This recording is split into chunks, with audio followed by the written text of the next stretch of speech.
नमस्कार। देश दुनिया की खबरों को आप तक पहुंचाने से पहले हमारे इस चैनल को सब्सक्राइब करते हैं, जिससे हम आपको नए नए देश दुनिया की खबर लाते रहें। चलो आज का न्यूज़ स्टार्ट करते हैं।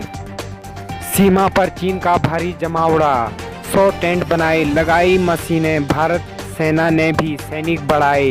लद्दाख में वास्तविक नियंत्रण रेखा के साथ पैंगोंग त्सो झील और ग्वाला घाटी के आसपास के क्षेत्रों में तेजी से अपनी सेना बढ़ा रहा है। इसके साफ संकेत हैं कि वह भारतीय सेना के साथ अपने टकराव को ख़त्म करने को तैयार नहीं थी। विवादित क्षेत्र की स्थिति के जानकार लोगों ने बताया कि चीन ने से गलवान घाटी में अपने सैनिक की मौजूदगी बढ़ा दी है। भारतीय सैनिक के कड़े विरोध के बावजूद पिछले 2 सप्ताह में चीन की फौज ने करीब 100 टेंट लगाए हैं। बंकरों के संभावित निर्माण के लिए मशीनरी लाई गई है। बढ़ते तनाव के बीच सेना प्रमुख जनरल एसएम नरवणे ने शुक्रवार को लेह में 14वीं कोर के मुख्यालय का दौरा किया और शीर्ष कमांडरों के साथ इस क्षेत्र में सुरक्षा बढ़ा दी है। सैन्य सूत्रों ने कहा कि भारतीय सेना भी मुंहतोड़ जवाब देने के लिए पैंगोंग त्सो झील और ग्वालन घाटी चीन के मुकाबले अपने सैनिक की संख्या बढ़ा रही है।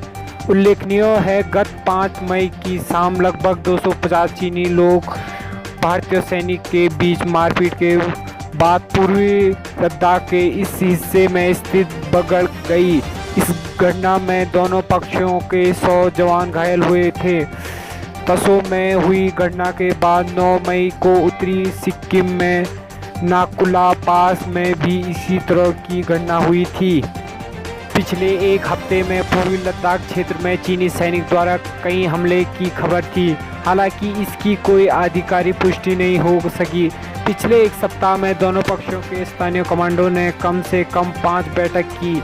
इन बैठकों में भारतीय पक्ष ने लिबरेशन आर्मी PLA द्वारा गलवान घाटी में क्षेत्रों में बड़ी संख्या में टेल लगाए के मुद्दे को जोरदार तरीके से उठाया था। भारत इस क्षेत्र को अपनी सीमा में मानता है। उधर भारतीय सेना ने शनिवार को उन खबरों का खंडन किया जिसमें कहा गया था कि पूर्वी लद्दाख सेक्टर चीन सैनिक ने भारतीय सेना के गश्ती दल को हिरासत में लिया है। सेना के सूत्रों ने कहा कि यह सच नहीं। भारतीय सेना के सैनिक को हिरासत में लिया जाने की रिपोर्ट ऐसे समय में आई है जब दोनों देश पूर्वी लद्दाख में गलवान नाला क्षेत्र के आसपास कम से कम 3 मुख्य बिंदु पर आमने सामने हैं। भारत और चीन क्षेत्र कमांडर तनाव को कम करने के लिए बातचीत कर रही है, लेकिन इसकी स्थिति बहुत बदलाव नहीं हुआ है। तो देश दुनिया की ऐसी खबरें सुनने के लिए हमारे चैनल को सब्सक्राइब करें और शेयर करें।